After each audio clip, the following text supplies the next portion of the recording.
সাথে রেখে ভারতে ছেলের সঙ্গে ঈদ করলেন প্রধানমন্ত্রী শেখ হাসিনা।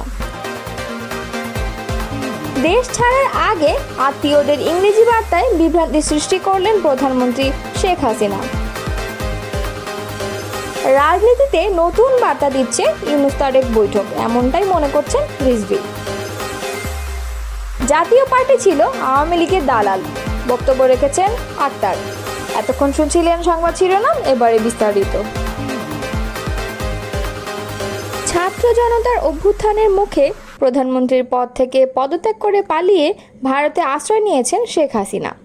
বর্তমানে তিনি দিল্লিতে একটি সেফ হাউসে আছেন। সেখানেই এবারের ঈদ উল আজহা পালন করেছেন এই স্বৈরাচারী শাসক। তার সঙ্গে ঈদ উদযাপন করতে যুক্তরাষ্ট্র থেকে ভারতে এসেছেন ছেলে সজীব ওয়াজেদ জয়। বুধবার এই তথ্য জানিয়েছে ভারতীয় সংবাদ মাধ্যম হিন্দুস্তান টাইমস। নাম গোপন রাখার শর্তে একটি সূত্রের বরাত দিয়ে মঙ্গলবার সংবাদ মাধ্যমটি তাদের প্রতিবেদনে জানিয়েছে, ঈদ উল আজহার আগে জয় ভারতে আসেন মূলত শেখ হাসিনার সঙ্গে ঈদ উদযাপন করতে দেশটিতে এসেছেন জয়। গত বছরের 5 অক্টোবর ছাত্র জনতার অভ্যুত্থানে পালিয়ে ভারতে চলে যান শেখ হাসিনা। ওই সময় পালিয়ে যান কেন্দ্রীয় আওয়ামী লীগের বেশিরভাগ নেতাকর্মীও। দেশে যেসব নেতাকর্মী রয়েছেন তারা এখন কুলহারা। তারা এখন পালিয়ে বেড়াচ্ছেন বিভিন্ন জায়গায়। তাদের অনেকেই ঈদের দিনও বাড়িতে থাকতে পারেননি। নেতাকর্মীদের এমন পরিস্থিতিতে রেখে মা ছেলে ঈদ করলেন ভারতে। ভারতের কোনো সরকারি কর্মকর্তা জয়ের ভারতে আসার ব্যাপারে কোনো মন্তব্য করেননি বলে জানিয়েছে হিন্দুস্তান টাইমস। তবে জয়ের ভারতে আসার বিষয়টি নিশ্চিত করে আওয়ামী লীগের একটি সূত্র জানায়, জয় মূলত তার মায়ের সঙ্গে ঈদ করতে ভারতে এসেছেন। গত বছরের আগস্টে ভারতে আসার পর প্রথম দর্শনার্থী হিসেবে জয়ের সঙ্গে দেখা করেছেন শেখ হাসিনা। নাম প্রকাশে অনিচ্ছুক আওয়ামী লীগের বেশ কয়েকজন নেতা ক্ষোভ প্রকাশ করে বলেন, দেশে দলের নেতাকর্মীদের বিপদে ফেলে ছেলের সঙ্গে ভারতে বসে ঈদ উদযাপন করছেন আওয়ামী লীগ সভাপতি শেখ হাসিনা। দলীয় নেতাকর্মীদের না জানালেও দেশত্যাগের আগে ঠিকই আত্মীয় স্বজনকে ইংরেজিতে খুদে বার্তা পাঠিয়েছিলেন শেখ হাসিনা।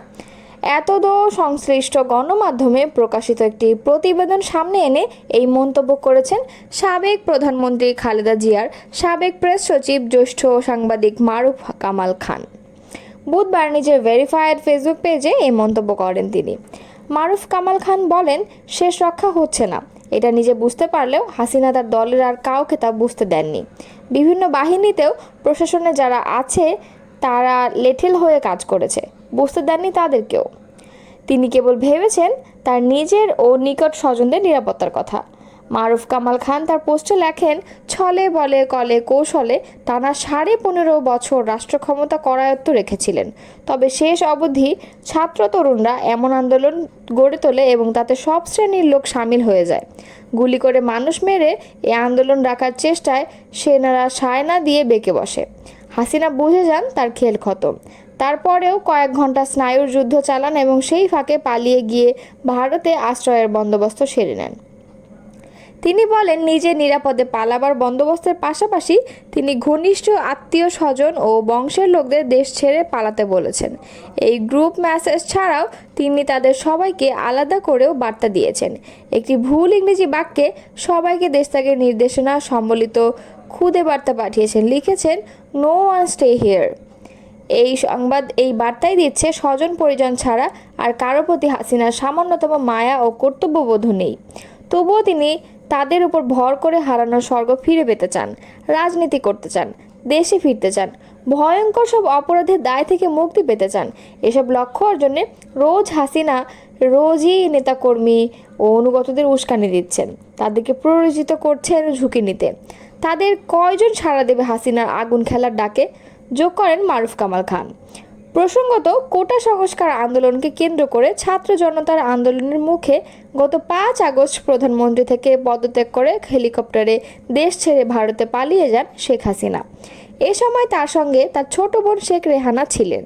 এরপর থেকে হাসিনা ভারতেই অবস্থান করছেন।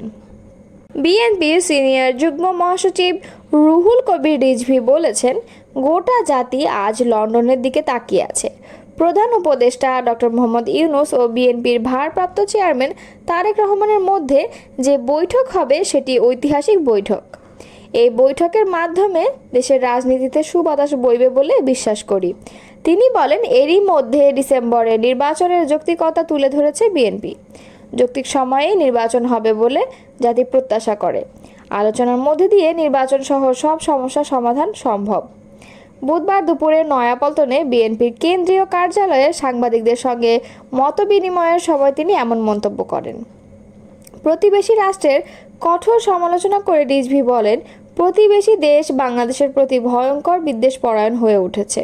বিশেষ করে শেখ হাসিনার পতনের পর তারা হিংস্র হয়ে উঠেছে। বিদেশি তকমা দিয়ে প্রতিদিন পুশ-ইন হচ্ছে, পায়ে পাড়া দিয়ে ঝগড়া লাগানোর প্রচেষ্টা করছে। সীমান্ত এলাকায় পুশ-ইনের হিড়িক লেগেছে। বাংলাদেশ কি বর্জ্য ফেলার স্থান? প্রশ্ন রাখেন তিনি। দেশের লোককে বিদেশি বানিয়ে ভারতে বাংলাদেশে পুশ-ইন করতে চাইলে প্রতিবাদের পাশাপাশি প্রতিরোধ করবে বাংলাদেশ। ভারতকে মনে রাখতে হবে, অত্যাচার নিপীড়ন করে শেখ হাসিনাও টিকে থাকতে পারেনি, বলেন রিজভী। সম্প্রতি করোনার প্রকোপ বৃদ্ধি প্রসঙ্গে উদ্বেগ প্রকাশ করে তিনি বলেন, ভারতে এরই মধ্যে 7,000 মানুষ করোনায় আক্রান্ত হয়েছে। বাংলাদেশেও আক্রান্তের খবর পাওয়া গেছে।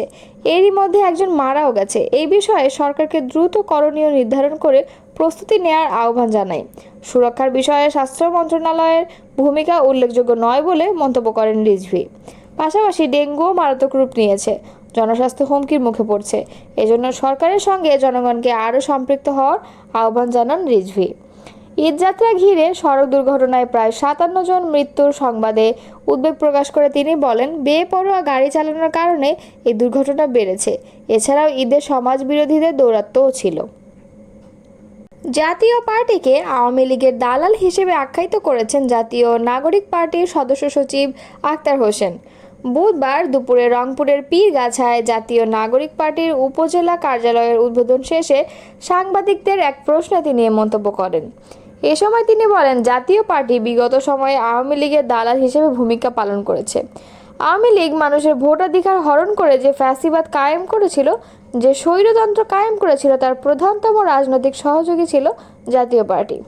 বাংলাদেশে যে ভোট ডাকাতি নির্বাচনগুলো হয়েছে, একপাক্ষিক নির্বাচনগুলো হয়েছে, তার প্রত্যেকটাতে বৈধতা দেওয়ার নাটক করেছিল জাতীয় পার্টি। তিনি আরও বলেন, জনগণের ভোটাধিকারের সঙ্গে যারা প্রতারণা করেছে, বাংলাদেশের মানুষের উপর জুলুম নিপীড়নের রাস্তাকে যারা উন্মুক্ত করে রেখেছে, তাদের বাংলাদেশের রাজনীতিতে আমরা আর প্রাসঙ্গিক মনে করি না। এনসিপির এই নেতা বলেন, বাংলাদেশে রাজনীতিতে তাদের যে জাতীয় আবেদন সেটা শেষ হয়ে গেছে। একই সঙ্গে জনগণের সঙ্গে তারা যে প্রতারণা করেছে, সেই প্রতারণার জন্য তারা এখনও জাতির কাছে ক্ষমা প্রার্থনা করেনি।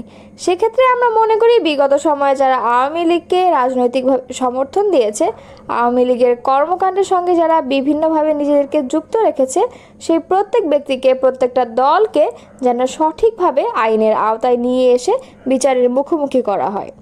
আক্তার হোসেন আরও বলেন, আমরা বাংলাদেশের মানুষের কাছে আহ্বান রাখব, আওয়ামী লীগ, জাতীয় পার্টি সহ ফ্যাসিবাদের যত দোসর আছে, তাদের সবার ব্যাপারে বাংলাদেশের মানুষ যেন সামাজিক প্রতিরোধ গড়ে তোলে, যাতে বাংলাদেশে যেন আর কখনোই আওয়ামী লীগ, জাতীয় পার্টির মতো স্বৈরাচারপন্থী কোনো দল বাংলাদেশের রাজনীতি করার সুযোগ না পায়। এজন্য বাংলাদেশের জনগণকে ঐক্যবদ্ধভাবে ফ্যাসিবাদ বিরোধী শক্তিকে কাজ করবার আহ্বান জানান তিনি। এদিন দুপুরে পীরগাছা উপজেলার পরিষদের সামনে জাতীয় নাগরিক পার্টির উপজেলা কার্যালয়ের উদ্বোধন করেন আক্তার হোসেন। এনসিপি নেতা শামীম হোসেনের সঞ্চালনায় এতে ইউনিয়ন পরিষদের সাবেক চেয়ারম্যান, মেম্বার এবং শিক্ষকসহ বিভিন্ন পেশাজীবীরা বক্তব্য রাখেন।